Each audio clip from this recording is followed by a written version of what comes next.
Welcome to One on One. I'm Greg Bassett, your host from the Salisbury Independent newspaper.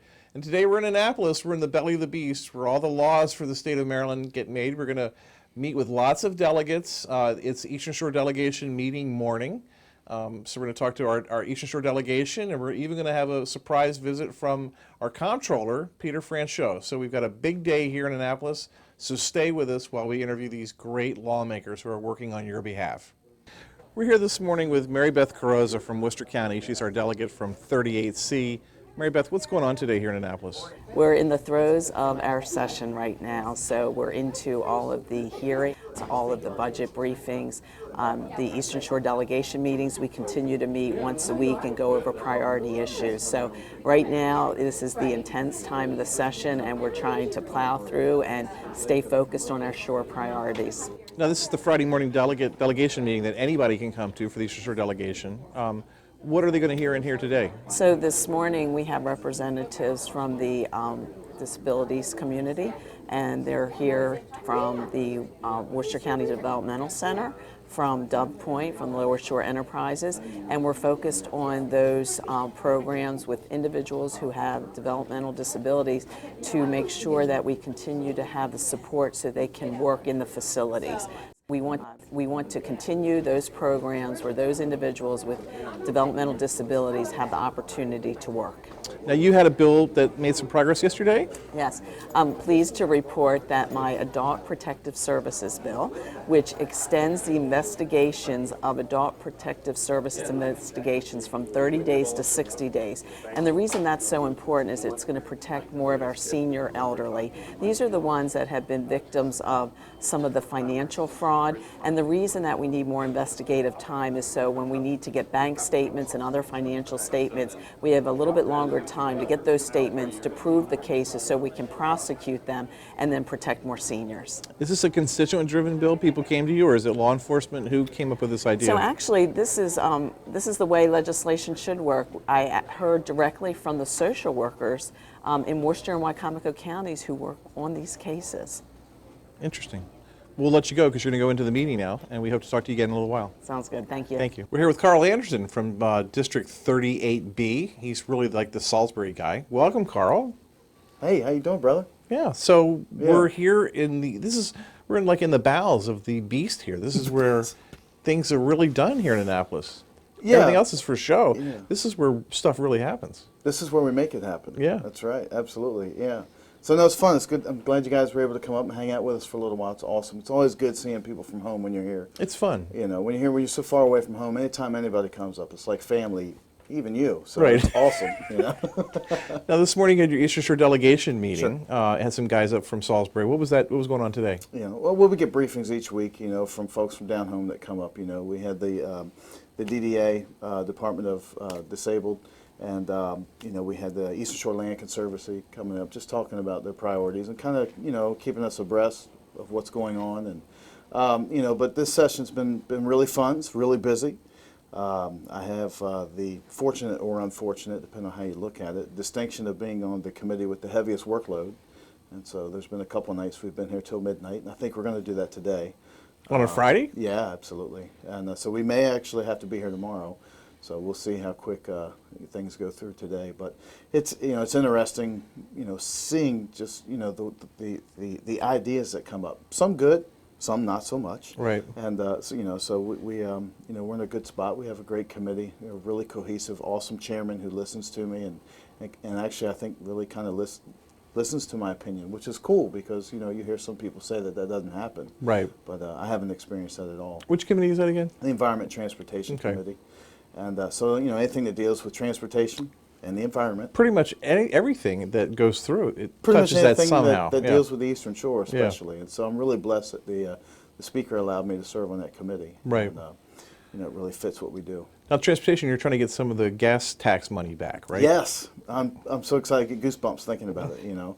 As a council member and a mayor in Del Mar, we learned firsthand what it's like when the highway user revenues were cut under the previous administration, and we've been working constantly. There's been bill after bill after bill submitted, and each one of them fails. So it's our turn at the plate. Right. So and it's millions of dollars for these municipalities Absolutely. that they used to get. Yes, absolutely. I mean, And Salisbury. it's used for road construction, Right. so it's really important. Yeah, your streets, sidewalks. Yeah. And Salisbury, for example, has lost about $6 million.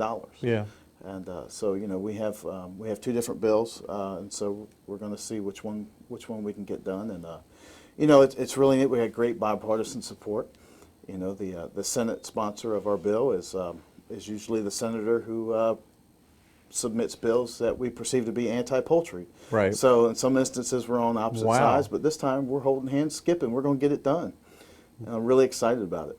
Well, Yeah. somebody got up in one of the meetings recently and complained that no one in the delegation ever dares cross the poultry industry. They support everything the poultry industry wants to do. And they said it in an accusatory way, but Right. I almost see it as that's part of what you're supposed to do. Well, I mean, you have to do it with some reasoning. I mean, you have to Yeah. be pragmatic. You can't just, put blinders on and say whatever, DPI or whoever says that's gold. I mean, you have to really examine it and look at the pros and cons. And there have been a lot of things that happen behind the scenes up here, Right. where we actually stand up and say, well, no, we actually got to do something with this, and air monitoring is one of them. And, we're going to have some fun with that. And, antibiotic use is another one. So, I mean, there are some things that we try to be as close to the middle as we can on things. But, we realize that the backbone of our economy is the poultry industry. And so we have to always keep that in mind. Governor was in town the other Yep. week. It was good to see you with him. You obviously Yeah. had good rapport with him. That's my man, absolutely. Now, the governor's been really good to us. I can't tell you how blessed I am to be able to reach out to him anytime we need anything on the lower shore. And he's always come through, and it's just really awesome. I got to ask, he forgot the shorebirds in the budget again. Yeah, it's going to make for a great story when it's done, man. So, yeah. But no one freaked out about it. Bob Culver, county Yeah. executive, agreed to forward Yeah. fund some money until the state comes around. So Governor's going to take care of us. Yeah. He reached out to me, and well, of course, we knew the day the budget came out. It's the first thing we look at. Right. So I'm running around that day, and I run into him, and he comes to me and he says, "Yeah, we really screwed up on this one." He says, "But don't worry." He says, "Don't worry. He said, we're not going to leave it half finished. We're going to finish it off. And make Right. sure it's done right." And so I take solace in that, and but again, downtown Salisbury, we were up here all summer, Right. working with him and his staff and the budget department on trying to secure some funding, for Main Street and to start that contribution into the downtown project. I mean, we see it happen all across the state, so I figured, why not Salisbury? If they can do it in Baltimore, if they can do it in Rockville, they can do it in Salisbury, and they are. So it's really cool, So session will end sometime in April. Yeah. So it's 90 days. This is the most intense part right now, the end of February. Yeah, we're really in it having fun now. Yeah. So because things have been through committee and they're coming back to the floor You got it. by now. Yeah, and we still have probably 250 bills we have to hear in committee. So, very long days ahead of us. But again, it's really neat seeing, these bills that come in with folks from across the state who sponsor these ideas, and you try to figure out, the methodology behind it or the rationale. And Right. sometimes you can see why they would think this is a good idea, and then you say, wow, that is a great idea, or you say, oh, that's awful. So it's really neat. Again, I can't tell you enough, how blessed I am just to be able to sit here right now. I mean, it's just an awesome opportunity that I'll never take for granted. That's awesome. So if people want to come see you up here, where are you? Come on up. I mean, we're room 317, and this is our office right here. And In the low office building? actually, it's not my office. It's your office. So, by all means, come up. Give me a call or text, 443-359-1335, and we'll hang out. Absolutely. He's Carl Anderton. He's our delegate up here in Annapolis, working for the people. Thank you, Carl. Thank you, brother. Thanks. We've got Delegate Johnny Mouse with us here now. He's from St. Michael's. He represents Western Wycomico County. Welcome today. Greg, thanks for having me. It's always good to be with you. We got this summer-like February weather. You Right. know, it's a shame we're inside, but it's an honor to be here. Now, you're kind of the cool delegate. You bring a common sense approach to the stuff. You can be irreverent sometimes in terms of your interpretation of what's going on. So how are you feeling about this session? Wow. Well, I think that's a compliment. Being It is a cool compliment. delegate. You're a true Eastern Shoreman is what I'm trying to say. I try to keep things even paced, but it's funny. This session, because we're going into an election cycle, the last cycle's over. I predicted this would be a very political year, and so far there seems to be a lot of attention paid to popularity, which to me is a good thing. That being said, I think the issues, the gravity of the issues we're addressing are becoming more and more serious. So bills that came up last year that didn't go through, they're probably going to go through this year, and whether we like it or not. And I guess you say the stakes are a little bit higher, or probably a lot higher. Any bill you're really concerned about, or? Well, there are a number of bills that are going through. One right now that we're working on is the paid sick leave bill. It's coming through our committee, the Economic Matters Committee. Right. And paid sick leave is one of those issues where you want to do everything you can to help your constituents, and paid sick leave helps a majority of your constituents. Right. The way it's drafted right now, it will have a significant impact on many small businesses, and that's going to have a significant impact on many workers. And in the long run, it needs to be a balanced approach. And to me, having an incentive program where business opt in and they come up with their own plan that work for their workers and their situation, that's the best way to do a paid sick leave. And the way the legislature is moving is they want to mandate a sick leave on everybody, and this is how it's going to work. And that may be able to survive in certain areas on the Western Shore, but the bill requires 3 years of records and allows the Department of Labor to open investigations, and then it provides for civil lawsuits with punitive damages.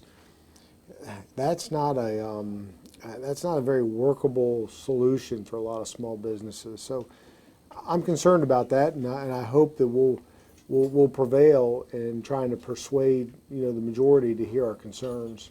Right. And small business is your thing. That's your expertise area. It is, and it's an area of crucial importance to the Eastern Shore, because Well, your family owns restaurants. That's right, exactly. And my friends are all in small businesses, and whether they're running a small business or working in a small business, it's it's a family operation. Everybody's working together.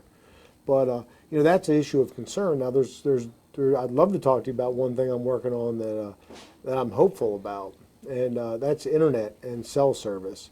And I put a bill together. It's in the works, and it would create a task force. And the task force is intended to emulate a model that there's federal funding available for telecom infrastructure, and the task force is designed to try to find that funding and then put together a procurement with the help of the state. And the procurement would be for an engineering study for the Eastern Shore to lay out what we need versus what we have for cell service and internet connectivity. Once we get that report or that study completed, and it only takes a couple months to do that, we would go back to the federal government and try to find the funding to actually put the fiber and the towers in the ground. Wow. And I want to read some numbers to you. Sure. The statewide, and this is from the FCC, these are hardline internet connect.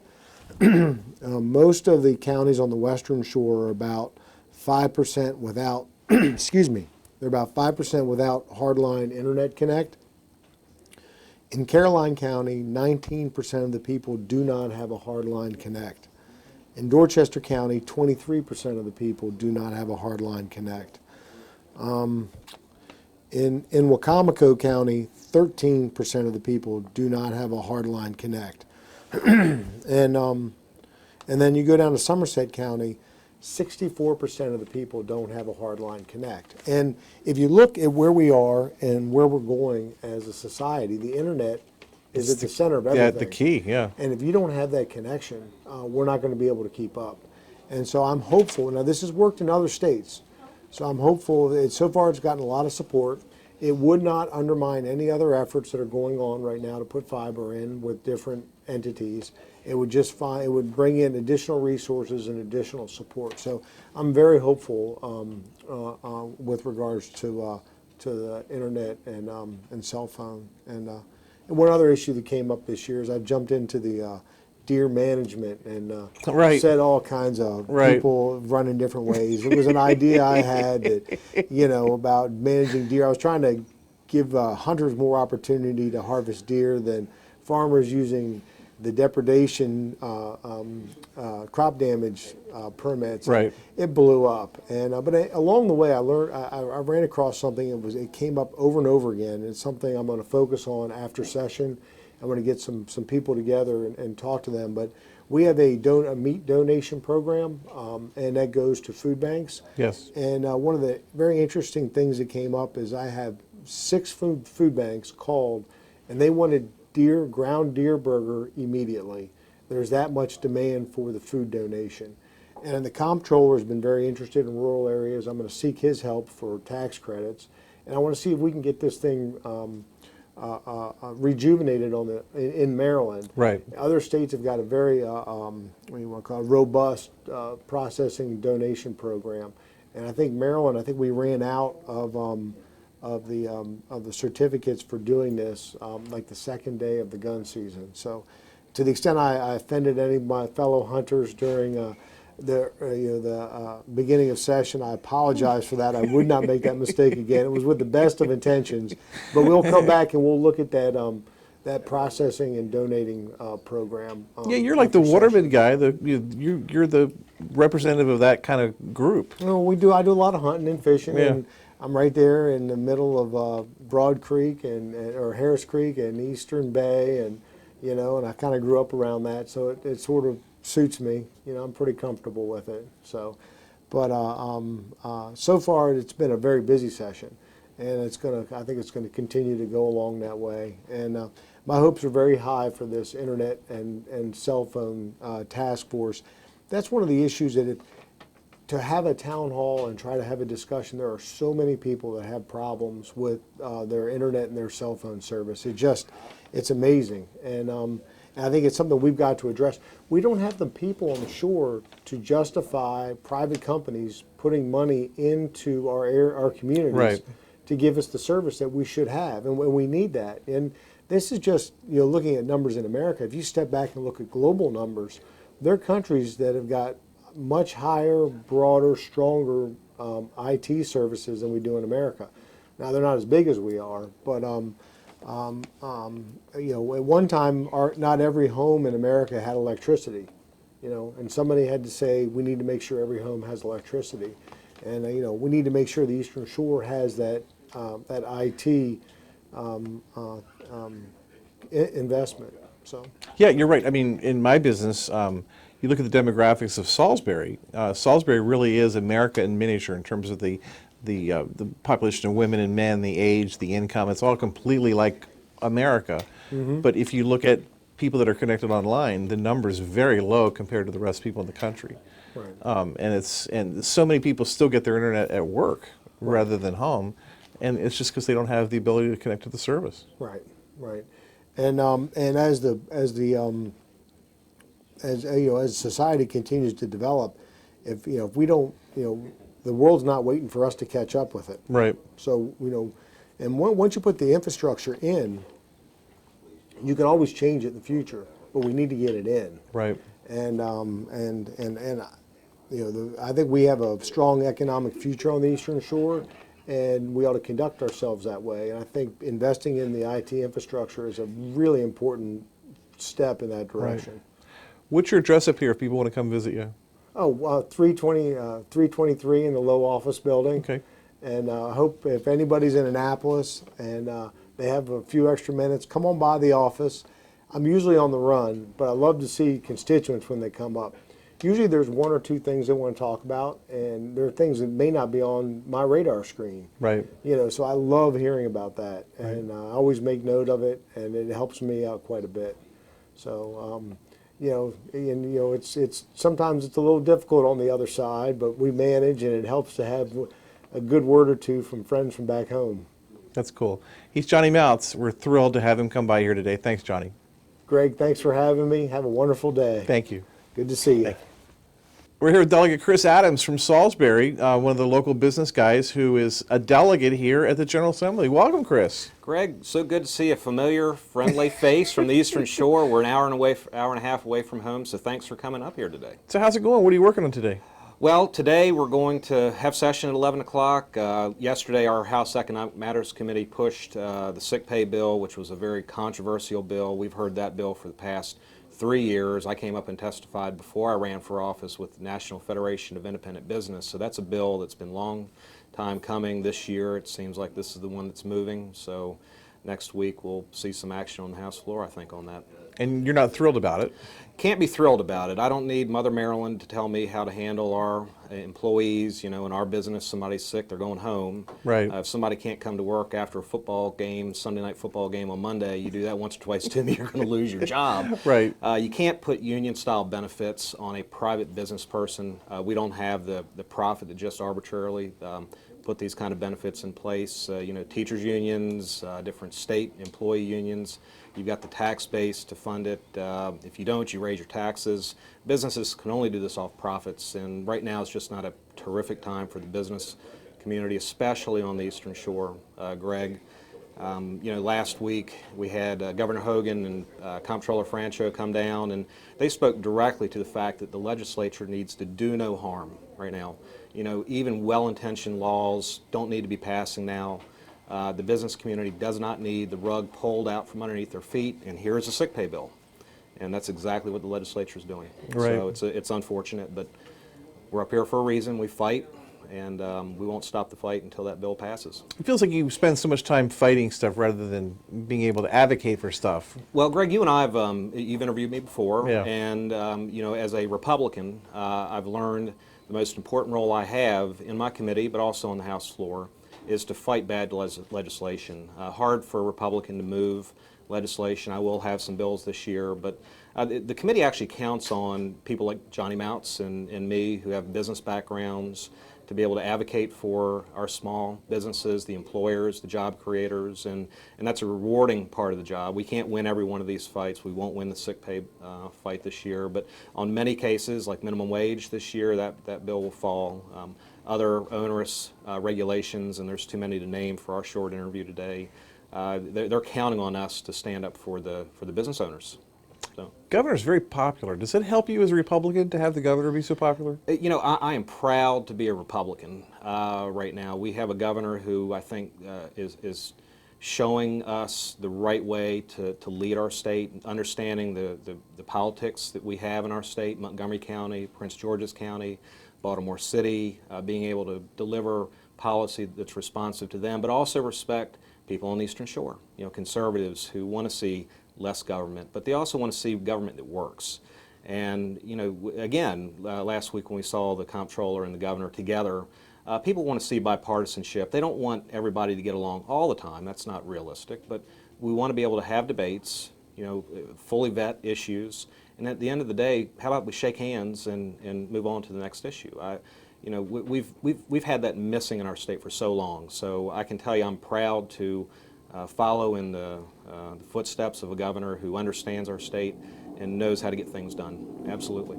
This is your third session? I mean, your third session. Session. So you're more than halfway through. Is it what you thought it would be? It's everything I thought it would be. It's full-time work, and I've said this also. People think it's just 90 days, but it's not. It is not, and you're year-round trying to get to where you're effective in your 90 days. So in our family business, I'm not around. It's unfortunate because I want to be there. We are busy, so things are working. But in my third year, I think I've found my place in the legislature, how much time I can afford away from the business, how much time I need to apply myself in district. Senator Eckhart and Delegate Mounts are great advocates on the shore. We carry different schedules if you will. But no, we could be doing things every day of the week from 8 o'clock in the morning till 9 o'clock at night. So in some ways that was a surprise to me because I had no political experience up to this point, but I'm 3 years in now, so there should be no Right. surprises. It's either you like it and you want to do it or not, and I love the work. I'm glad I ran, glad I door knocked 6,000 doors to be where I'm here today. Absolutely. What's your address up here if anyone wants to come by and say hi? Well, the address is 326 Bladen Street. I know my email address, christopher.adams at house.state.md.us. Email me, call me on my cell phone. This is a Carl Anderton deal, 443-359-0911. Come on up here, and I promise you I'll give you a warm reception, and who knows, maybe I can get a meeting with someone in the governor. Come up here today. That'd be great. Yeah. He's Chris Adams. He's our delegate from Western Wycomico County. Not that far west, though, really. I mean, Hebron. technically it's west, Hebron. yeah. Yeah. You live in Hebron. I do. And he's up here in Annapolis representing us. So thank you so much, Chris. Greg, thanks for being Thank here you. today. Okay. Thanks. Yeah. We're here with Delegate Charles Otto from Somerset County. He represents Somerset, a little portion of Worcester. He's got a business in Salisbury. Welcome, Charles. Thank you, How are Greg. you? Good. So what's going on up here? Well, we're halfway through the session as of today. and, Hard to believe. Yeah. A lot of things going on. Budget's still up in the air, and you're trying to live within our means in the state with what revenue projections are there and make some serious choices. What is the most frustrating thing that you're dealing with right now? Well, one example will be a bill today introduced in our committee on environment and transportation dealing with the oyster sanctuaries. A delegate from Montgomery County, since they had so many oyster beds in Montgomery County, they seem to know how to dictate what our oystermen and seafood industry needs are. So we wanted to open some beds, and this person's opposing it? Yeah, they're putting a prohibition on it. We've had this 24% of the oyster beds were taken away from the public fishery Right. 5 years ago. Or actually, it's going on 6 now, and it was supposed to be a 5-year Right. attempt, and then they'd be opened back up was the expectations after the study, and now they want a 2-year moratorium on that to do another study. And it's a concern to us because prohibiting the harvest of those areas, oysters mature at about 3 years.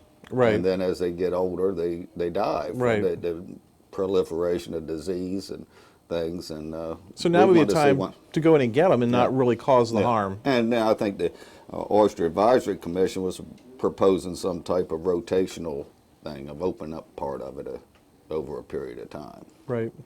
What else is up?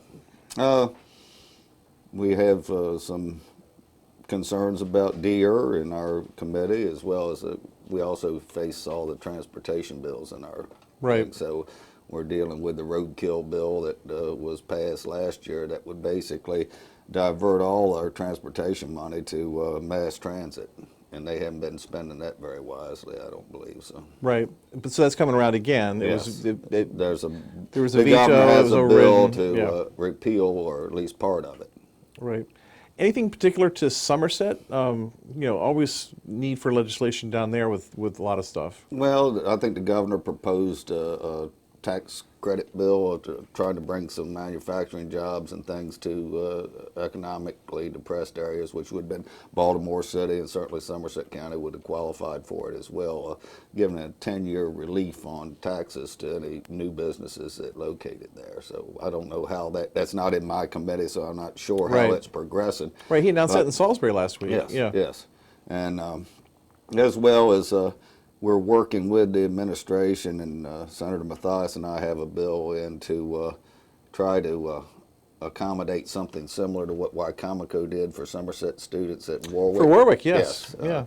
Because of the unique relationship, Somerset County pays half of the tuition, and the state pays the other half, and it was set up years ago. And so it'll be an investment by the students in the state and the county. How are farmers doing right now? Well, it's a challenging time in agriculture because of the depressed prices. I think the poultry industry is making money, but the grain and all, it's not the the profit margins aren't there that what we've seen in the past few years. Right. You guys are getting ready to expand at Farmers and Planters. Yeah, we're looking to. I want to do a story for get the down paper about road, that. Yeah. Move our retail operations down the street. Okay. Down. We bought the old dresser building. Okay. And hopefully it'll be an improvement. And we got some hurdles with the city and the state to get it done. But yeah, it seems like they're supportive though. They want to see it work for you. yeah, that's what they say on the face, but it seems to be something else every time you move around. That's the government though. Yeah. All right. If people want to come up and say hi to you, where's your office up here? I'm here on the third floor, 321, in the low office building. Yeah. Okay. Yeah. He's Delegate Charles Otto from Somerset County, part of Worcester. Thanks for being here today. Thank you, Greg. Thank you so much. We're here with Delegate Sharice Sample Hughes from Salisbury. Welcome, Delegate. How are you? I'm doing well, thank you. So it's exciting to see you up here. Yes, indeed. It's It's great to have you on this end of the state in our neck of the woods. A Friday in Annapolis, and you're working on lots of stuff. Talk to me about what you're working on.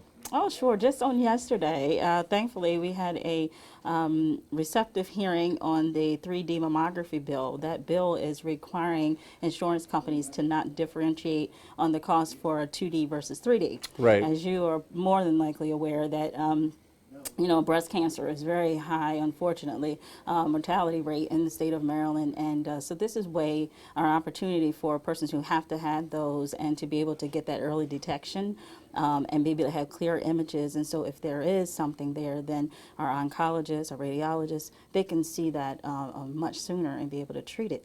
And so to that end, we have that bill moved through the Senate already, passed unanimously. And then my bill on the House will prayerfully do the same within the next week or so. That's So great. we're moving forward. That's great. That's what it's all about. Yes, indeed. And last night we had dinner with PRMC, and we were just talking about the things, how they're involving in the healthcare industry. And I raised that point up to them because they were innovative in their breast cancer center that's located right there on Snow Hill Road. Very and so convenient, I was able to yeah. say, hey, this is something that's going to be even more beneficial to what they're doing and improving our efforts healthcare-wise. Right. What else is going on? Well, we got quite a bit of legislation. I serve on Health and Government Operations Committee. Last week we had the bill again on Death with Dignity. That is a third-year bill that we have had discussion on, but I believe this year is going to be moving perfectly to the floor for a vote. I did, back 2015, I had meetings in my district to just try to garner the input from the citizens on where they were on that particular issue. And surprisingly, what I heard from the majority were that they are in favor of it. And these past couple of weeks, I've been getting, emails and things of that nature from concerned citizens of saying that they're opposing that legislation. But over time, some things have changed in the legislation to that end to make it a little bit more palatable, according to some of the people that have kept engaged along the process. So that bill in and of itself it's going to be a heavy lift because it's something that you have to decide on whether or not emotionally where you are on it. Yeah. It's just like your one-on-one bill versus collectively. I know we have a lot of bills that a lot of people weigh in on, but at the end of the day, I think that one in particular may be a personal decision-making one. Right. It's interesting how you've made health sort of your thing. Yeah. Oh, how have I? For a couple of standpoints. Over the years, I've been did serve as a director of a community center there at Shore Up Incorporated, and interface with a lot of healthcare concerns with the young people and adults, and wanting to make sure that they have access to services, that their needs are being met, and so that kind of that passion was mirrored and kind of put together with what the Health and Government Operations Committee does as well. In addition to, we also hear funeral home bills, and I work for a funeral home. Right. And just this past week, we had about 6 of those bills. So that particular committee, I think, was certainly designed for me, or I'm designed for it, however you like to say it, but because of the issues. And so they're sensitive issues, but they're challenging at the same time, but it's enough where I can get the input and garner the input from the citizens and really figure out how to keep our voice here in Annapolis and have that being heard during those committee bill hearings. And we have pleasantly I can say is that we have had a lot of input on legislation from persons from AGH, from Atlanta General Hospital, PRMC. We've had doctors out of Dorchester County, some right in my district, that had very much good input to talk about the concerns of the rural community. Just on the other day, we had someone from the optometrist community that weighed in on a bill that was very, very critical to their expansion, their scope of practice. And so whenever I see someone in the audience and testifying on a bill from the Eastern Shore, no matter where it is, I get excited. Right. And so, you know, I really appreciate their input, because even though, you know, we're Eastern Shore, maybe from 9 counties, some of the needs are a little different, but at the end of the day, we collectively come together and support each other. So to that end, it's exciting for me. That's great. When the governor was in town in Salisbury the other week, he spoke Yes. highly of you, and it seemed like you guys, even though Republican and Democrat, get along. There are some great things that are moving Yeah. in the direction for our area and for the city of Salisbury. And to that end, you know, citizens are seeing the growth and the vision that is there. And I think that if we continue to move in that direction, collectively we'll all be on one accord and one page.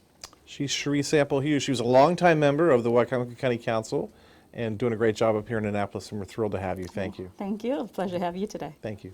We're here now with one of my favorite people, our comptroller for the state of Maryland, Peter Franchot. Thanks for having us in here. Greg, you're welcome. It's fabulous. I was down in Salisbury last week with the governor and enjoyed meeting, seeing everybody. And Great event. appreciate the record you have of your newspaper career. I'm always appreciative of anybody that can write the King's English, and appreciate the Independent. Hope people buy it and you know, are supporting you. Thank you. Thank you so much.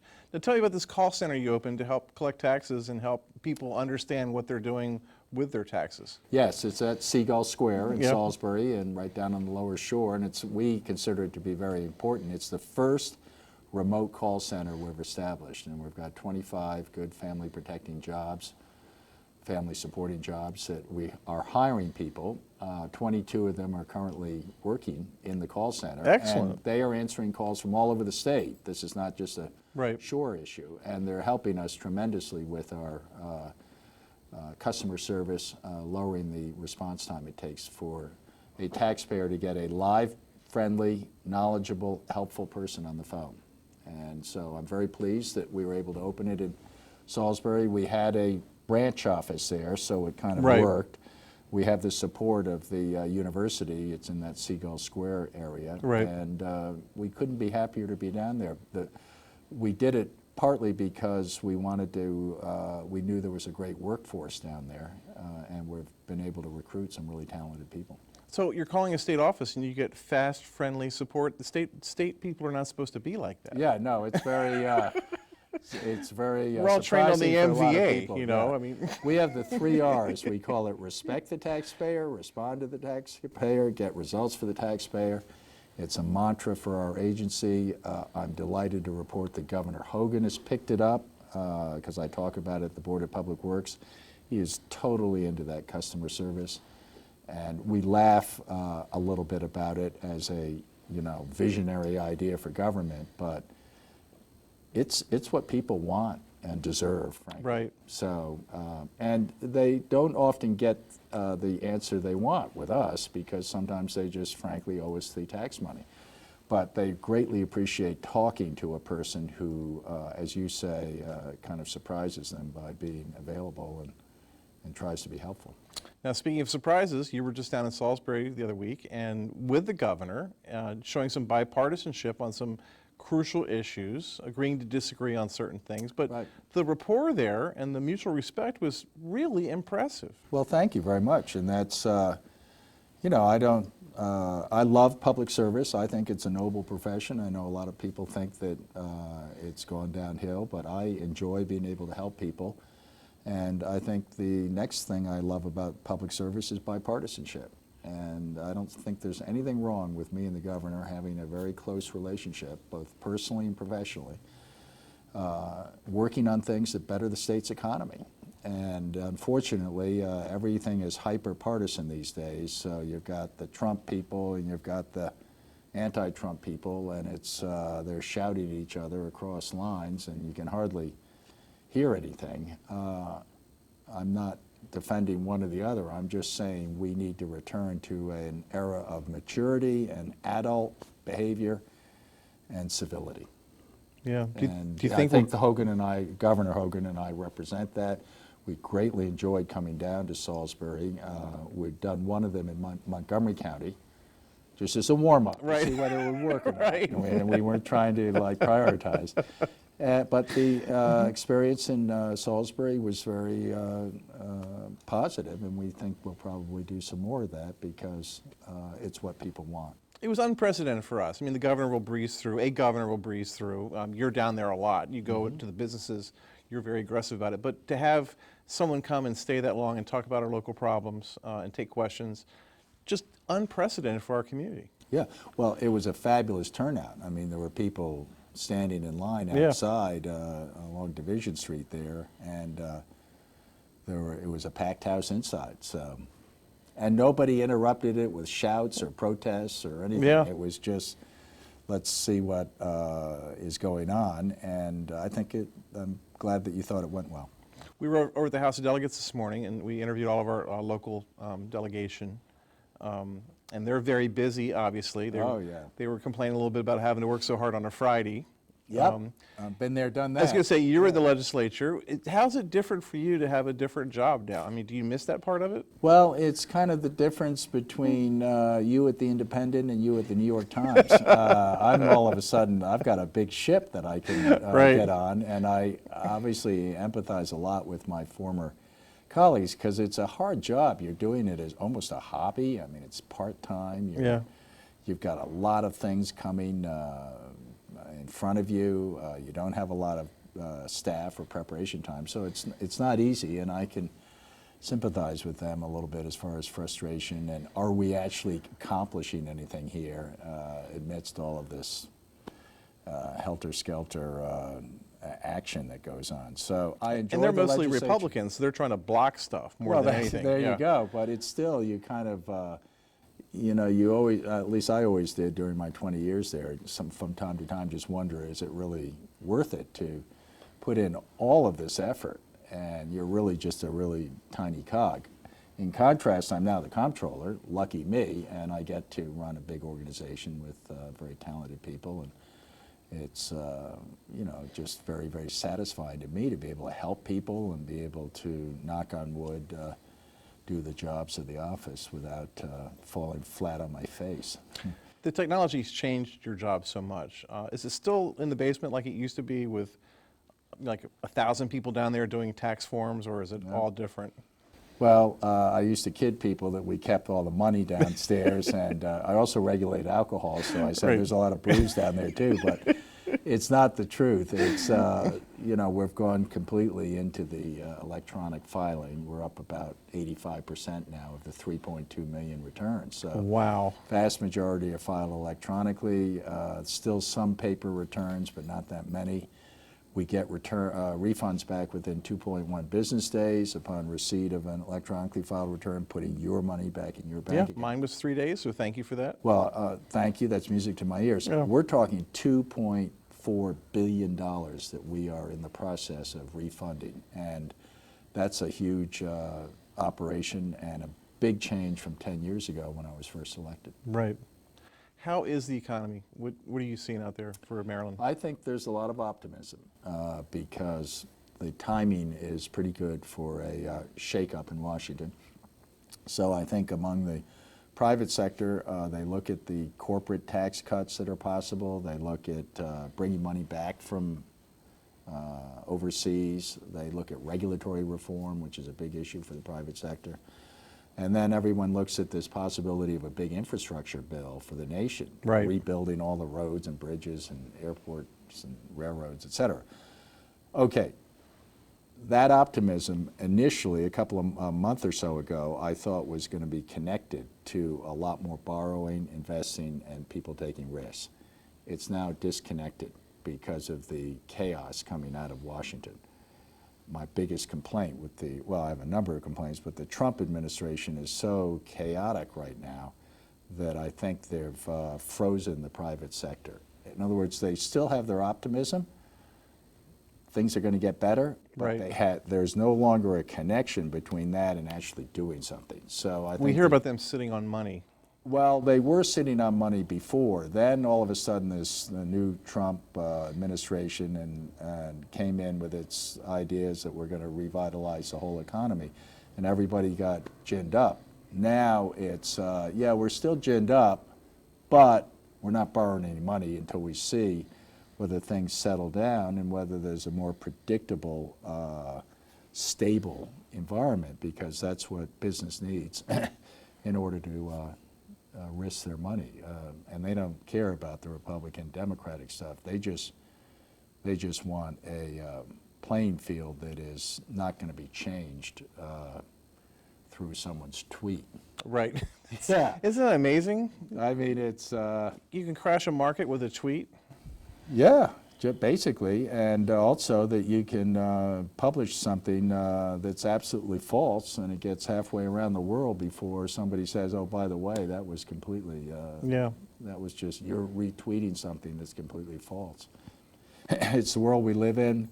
People are very polarized. We talked about it down at the Well, you know, forum. you mentioned that. You mentioned specifically the Trident program, the drone program we were trying to get down at Wallops. And you mentioned the politics in that we probably wouldn't get it. And I remember at the time I was sitting there, I was like, well, we still have a chance. And of course, the very next Monday, we found out that we didn't get it. And it was a political decision. It went to Florida. Yeah, well, that's unfortunate. Yeah. But the reality is that we have much bigger challenges than just that. Right. I mean, when you have someone say that the press is the enemy of the people, that is completely unacceptable. I don't care if you're a right-winger or a left-winger or a Democrat or a Republican. If you don't support the freedom of the press and the First Amendment, you're basically signing up for Russia and China and some of these other dictatorships, because that's the only thing that keeps us honest. Hey, I'm an elected official. Right. If I didn't have the press looking at me and asking questions, I wouldn't be as cautious as I am on some things, and that's good. And boy, I importune people that are out there who are very emotionally involved in this. They can support whoever they want, but when someone says that the press is the enemy, the media is the enemy of the people, that is... I try not to take it personally. Well, well, you shouldn't, but that's way over the line, Yeah. in my view, and much bigger than, say, the FBI building or something like that. Or I'm disappointed, obviously, in what you just told me, but that's something that really is a problem, I think, and we need to address it without tearing the country apart. What's next in front of you at Board of Public Works? Well, we had a meeting yesterday, or the day before yesterday, where there was a big protest about Right. folks wanting the governor to speak out on Trump, and I have obviously have very strong feelings about Trump, but I certainly respect him, you know, sticking to his knitting a little bit as far as things like the FBI Academy, which is still up in the air, and Right. hopefully that can be located here in Maryland, and he has to navigate through all of the Washington Byzantine channels. I think he's meeting with all of the national governors today. It's today, right? Yeah. So he's got a lot of responsibilities, and the idea that you can, because someone like me who doesn't like or agree with Donald Trump, for me to be told, therefore I need to transfer everything I feel about Trump over to Hogan, that's just not going to happen. Because, as I said down in Salisbury, Hogan is about as far from Donald Trump on personal conduct and values as anybody could be. Right.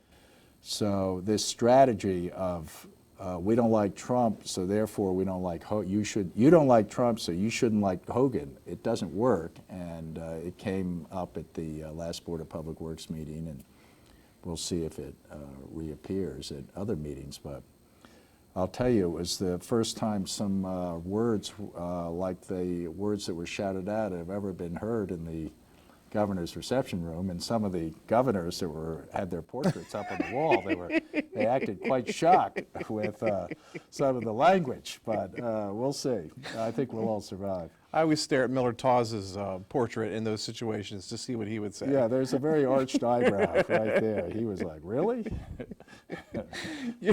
Your big contribution to the budget is predicting the revenues. Yes. How's that looking? Well, we have a collegial operation. I'm the head of it, but we actually rely on the legislature and the governor's experts to work collaboratively with us. We were off by quite a bit recently because the capital gains funds were way down, and we're taking action based on that. And no one saw that coming, really. Well, we didn't, you know, it's just extraordinary how small the number of rich people are Right. in the state and how much they pay in capital gains. So that froze for a number of reasons, and it resulted in a kind of spillover effect, and we readjusted the revenues. I frankly think it's good anyway, because we should have, even if we're now too conservative, we should have money set aside for situations that we may not anticipate. And the other thing you do is you worry a lot about the bond rating. Yes, I do, but You're the protector of the bond rating. Well, I shouldn't say this because, but for me, the AAA bond rating has always been given to the state because we're ready to tax and raise fees and do everything possible to convince the New York people have no problem with giving a AAA bond rating to Maryland because we have such a big appetite for taxing ourselves. And that's all they care about. Are you going to have the revenue to pay your bonds back? The issue of whether the state is well managed from a fiscal standpoint, I don't think ever got proper attention. I think it is now with Governor Hogan. He's not perfect. I disagree with him on the pension issue a little bit. But on the issue of spending and debt and caution and let's not go just because something sounds good, let's not do it immediately. I think that's healthy for the state, and I think that's why in a Democratic state he gets such a big vote. Just one more session to go before an election.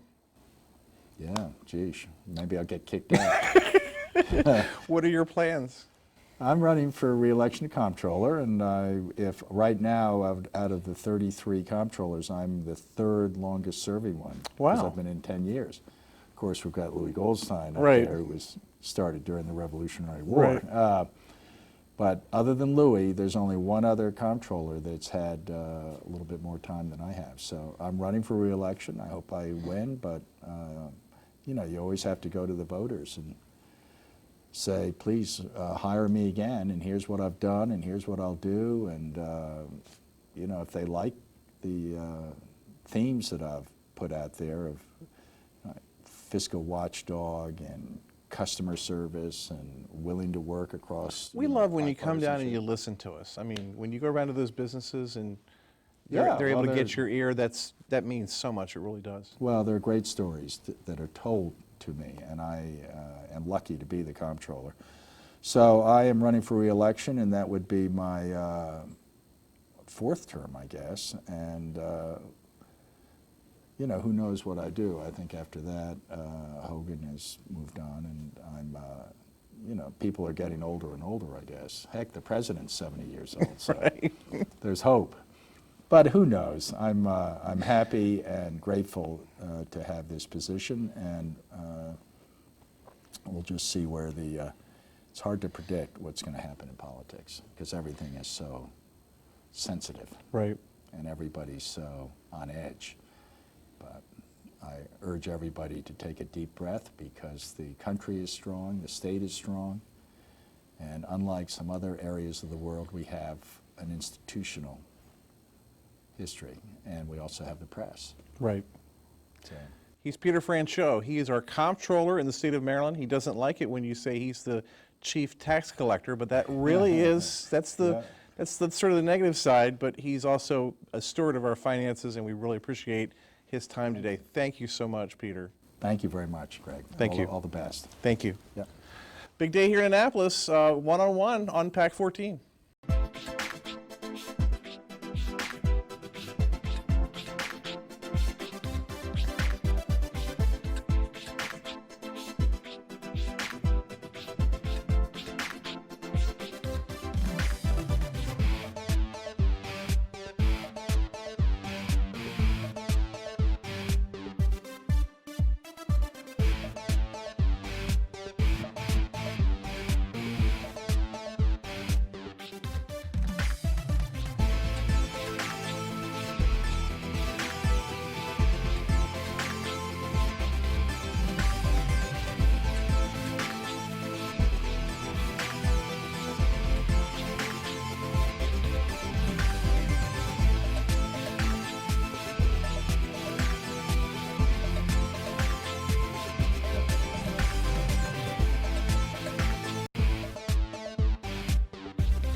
First Shore Federal is proud to support PAC 14 and One on One.